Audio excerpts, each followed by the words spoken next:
Hey guys, I had a dream I wanted to share with you. So, in this dream, I was in a part of Houston that was like the Asian district of Houston, where there are a lot of Asian restaurants in this part of Houston. And I was with my friend Sarah. In real life, my friend's name is Sarah. And in my dream, I think she represented maybe like Sarah in the Bible, like with her name. But we walked into this sushi restaurant, and I'm sure you guys know if you've been into an Asian restaurant or a nail salon, a lot of them have idols, right? Like Buddha or like the lucky cats or whatever. People will burn incense, they'll offer like fruit or whatever like to these idols as like an offering. It's very common. I'm sure you guys have seen it, especially if you live in Houston. So we walk in and that's like what's going on, but it's amplified where the sushi chef is actually like killing or taking something that's like raw. I don't know if he actually was like killing fish or what was going on, but he was offering like a sacrifice to the idol, like to the Buddha. And there were like 5 or 6 people around the sushi chef that were all participating in this. And my friend Sarah, at this point in the dream, is getting extremely uncomfortable and antsy and wants to leave. And I'm like, no, Sarah, like, we don't have to be afraid. You know, like, we can be in this environment. Like, we don't have to be afraid. Like, basically, I knew in the dream that I carried the light of Christ, like, in me. So I didn't have to be afraid because we were going in there, like, with God, with us, you know? But she was really uncomfortable. So I'm watching this take place, like watching this sacrifice type of thing happen. And then it's almost like a shop window inside the building, like right next to it was a cobbler who was actually like making shoes. And he had this beautiful leather. It was like purple leather. And he was actually like forming it over like a little like foot mannequin thing and like making these beautiful shoes. And immediately in the dream, what struck me in my mind was you have to walk a mile in someone else's shoes. I'm sure you guys like know that saying, but I was like, you have to walk a mile in someone else's shoes. And like that expression has also been just with me all week. Like I keep on thinking about that expression. And in my dream, I saw this other man making these shoes. And I was like, you have to walk a mile in someone else's shoes. So I prayed and, you know, I'm not sure what like the offering, like the sacrifice represented other than like idolatry taking place in a lot of like different, you know, like obviously any religion that's not Christianity, you know, where it's like a false god, that's obviously an idol. But like that practice is openly done like in a lot of religions, like I mentioned, like the nail salons, like you see it all the time, right? Like it's not done in secret, it's done out in the open, right? A lot of the times. So Houston being very international, like it's actually the #1 international city in America, like you see a lot of that, right? Like if I drive out of my house right now, like just down the street, there's like a Ganesh statue, which is like a Hindu deity, like it's just sitting in someone's yard, right? And in a more like modern sense, we also have like Astro World here, right? Like we have all kinds of demonic stuff. But there's also like a very strong presence of God here. So there's like a definite dichotomy. Like there's the good and the evil very clearly displayed here.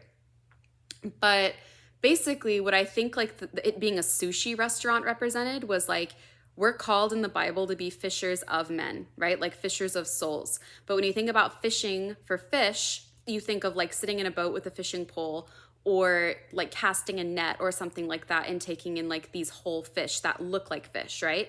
Sushi doesn't look like fish. It's fish that's presented in a very kind of like, at least by Western standards, like an unconventional disguised form, right?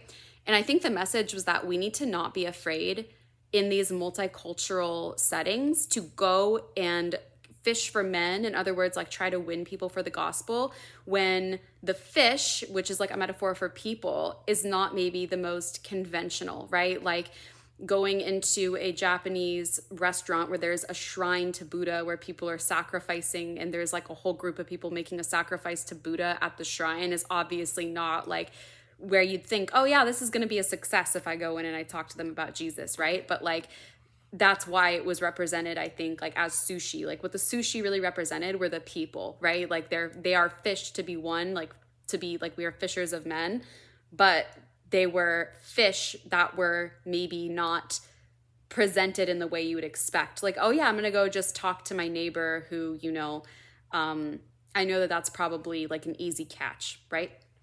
That's what the sushi, I think, represented. I don't know how well I'm explaining this, but I trust you guys are like catching on to what I'm trying to say here. And the shoes thing, obviously, like it was self-explanatory. Like you have to walk a mile in someone else's shoes. Like, let's not judge people who don't know any better, who come out of these cultures where this is just what you do.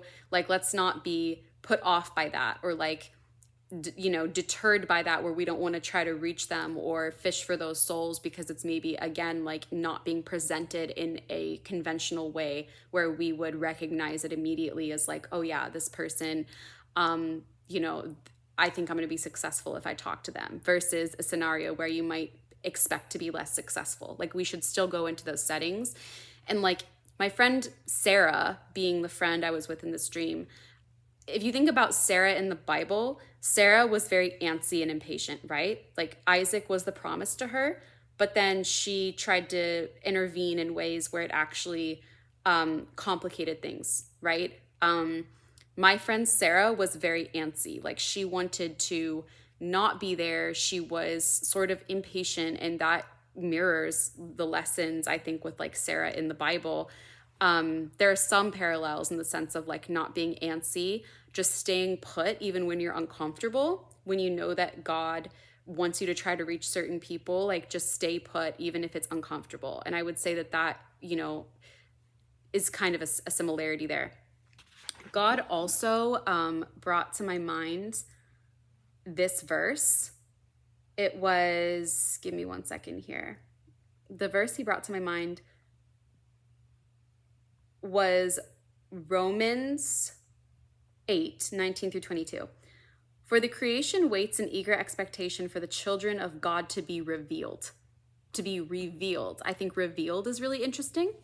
Again, like sushi is like disguised, right? It's a form of a fish that's kind of like disguised, and it's wrapped in this outer layer, right? Like that, I think, was sort of the point of this dream.